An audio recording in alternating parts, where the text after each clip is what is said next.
Hello everyone and welcome back to the channel. Now, in case you haven't been keeping up, Sussex Squad snatched wigs, edges, scalps, and souls on Monday. And these thug royal reporters are going to learn that they need to keep Meghan's name out of their mouths. It all started with one man's audacity to try the Duchess of Sussex, and by default, every hardworking black woman who's ever been discredited or otherwise disrespected. Black women and women of color for generations have been overlooked by the larger white society, specifically for the hard work of these women. And women across the board have a hard time, especially when it comes to fighting for gender equality. But within that fight, women of color have an even harder time just getting credited for the hard work that we put in.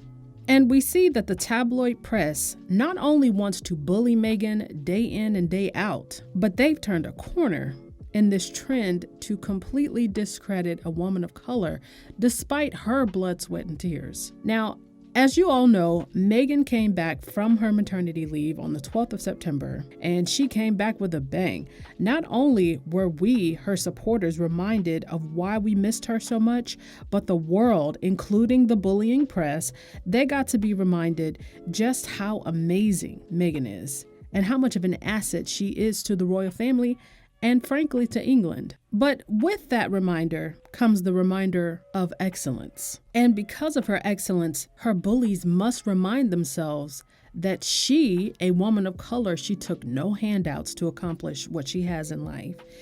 She has not only top-tier education and well-connected circles of friends, but she has charisma, she has drive, and resolve to get things done. Meghan is made just a little bit differently than many of the members of the royal family.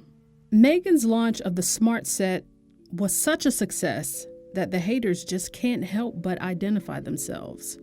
Cue the trash reporters at The Sun to swoop in and not only minimize Meghan's hard work, but to essentially say Meghan should be thanking her sister-in-law, Kate Middleton, for the success of it. Not to discredit those who actually worked their behinds off in the royal family, Charles, Camilla, the Queen, Anne, Harry, but for the responsibility that Meghan is carrying for the royal family, not only to the Commonwealth, but to the world, Meghan is working harder than she has to, but I don't think she would have it any other way.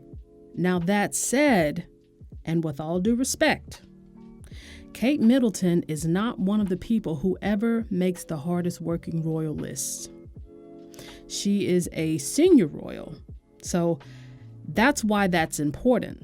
And as we're reminded every 5 minutes, she is the future queen, yet she's just now undertaking her first solo project. And if that's your standard, then that's fine. But the Duchess of Sussex and the Duchess of Cambridge are not the same people. Girl, we don't even look alike, smell alike. We don't know none of the same people. We don't go to none of the same places. We don't even do brunch together. Wonder why? Because you are that and I'm this. You don't compare, but you don't compete. You can't even get highlights in your hair like me, bitch. Don't do it again. It's foolish. Truly, honestly. They're not alike at all, other than being married into royalty.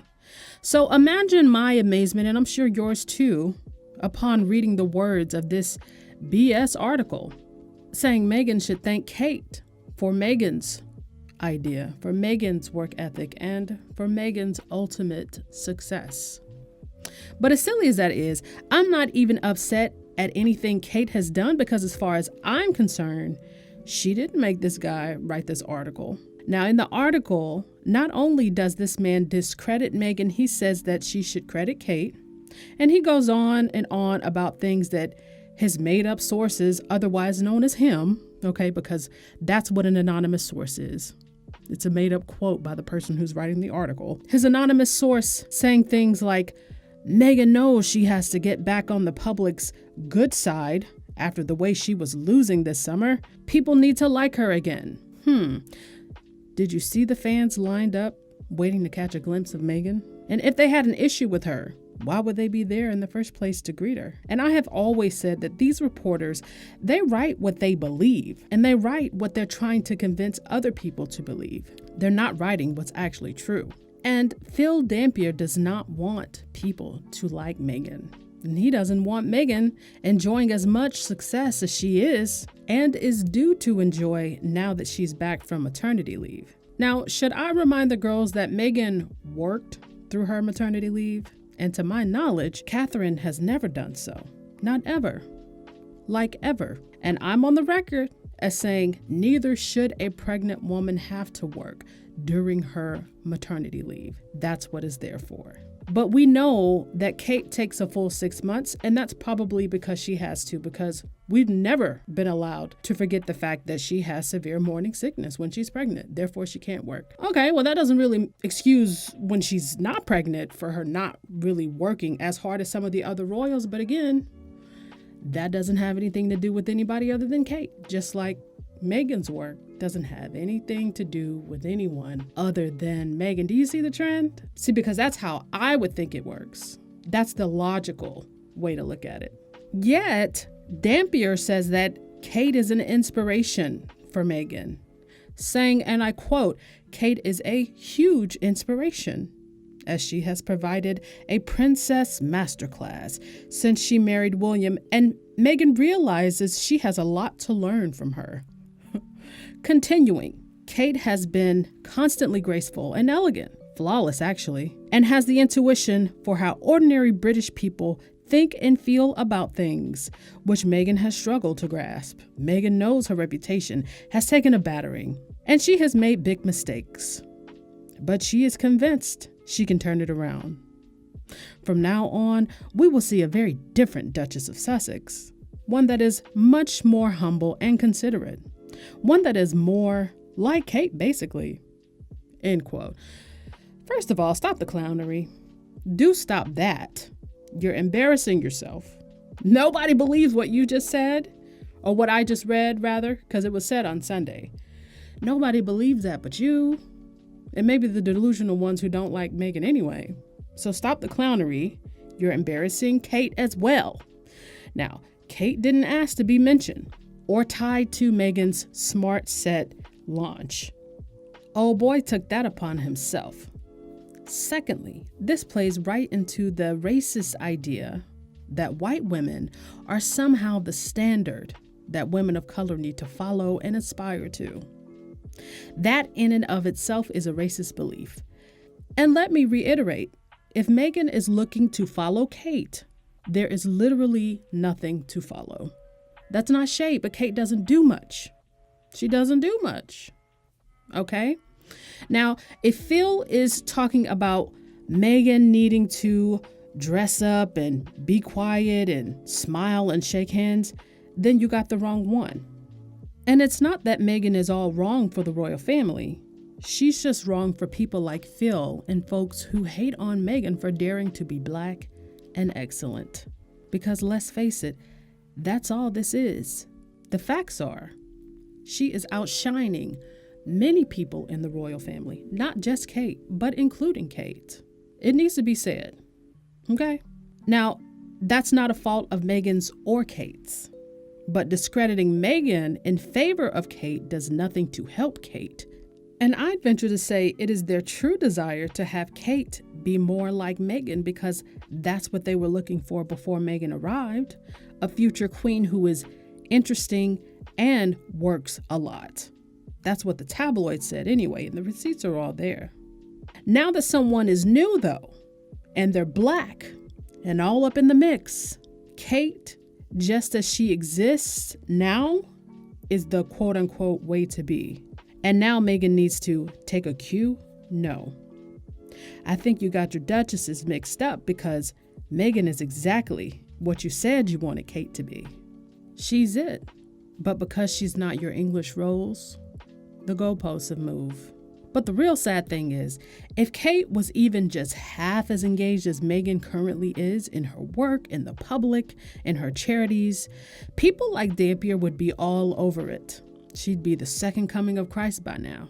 But because she does very little, and again, let me stress, Kate does very little, They've reframed her lack of initiative as being classy and the one true way to be royal. But not only that, let's say that Meghan decides one day she doesn't want to work as much as she has. Say she wants to take as few engagements as Kate takes, and she acted and dressed like Kate. Do you think they'd finally be happy with the Black Duchess? No, of course not. They'd be making up stories about the charities complaining about her absence. They'd say, well, what are you here for if you're not working with the charities? And so on. So in the eyes of bigotry, Meghan can never win. Well, obviously, Sussex Squad was not into that, not at all. So there's this thing called Twitter, and that's the new media. On the Monday after the Sussex set launch, Sussex Squad took Dampier's assertions and handed them right back to him. Because no thank you, we don't need it. And thus, hashtag Kate Middleton Success Story was born. And despite what Meghan haters believe, that hashtag wasn't about Kate at all. It was about white society's obsession with propping up white women at the expense of Black ones. That's not acceptable practice in 2019, is it? Well, I guess at The Sun it is, and a lot of tabloids it is. But not on Twitter, girl. And so I guess we just had to let them know. But in summary, hashtag Kate Middleton Success Story. I mean, what a fun time. It was about identifying Black women who have ever done anything in their lives, accomplishments big and small, and absurdly crediting Kate Middleton with those accomplishments because that's exactly what Phil Dampier did. So Tina Turner made a big comeback in her career. Kate helped. She owes it to Kate. Did Rosa Parks refuse to give up her seat on the bus that 1955 cold December morning? Well, Kate blazed that trail. Did Michelle Obama have the best-selling book in 2018? Well, Kate wrote that. And finally, girl, did Meghan have a successful launch day of the Smart Set? Guess who helped, girl? Kate the Great. Right, Phil? And so if you're ever on Twitter, please make sure you check out the hashtag and you're in for a good laugh. That's the only thing I can pretty much promise you. And again, none of that is directed at Kate. It's directed at the absurdity and the person who created it and the people who just continue to create it, because I guarantee you that won't be the last time. But in all seriousness, discrediting anyone is no laughing matter. Acting as if Meghan has been anything other than a shining example for everyone in the royal family is laughable, and she has nothing to prove. She doesn't need to get back in anyone's imaginary good side. All she has to do is whatever the heck Meghan wants to do. And the critics are anxious because all they can do is stand there and watch and hope the same recycled lies will one day stick. Well, winning on her terms is the only thing she's ever going to produce. And I was so serious 2 weeks ago when I said that it's winner's season. Now that she's back, this is only the beginning. And to the squad, keep ridiculing the ridiculous and stay winning yourselves because that's what we're used to. And besides, it's so much fun. Tell me what you guys think. Don't forget to like and subscribe if you have it in you to do so. And I will catch you guys on the next one. Bye.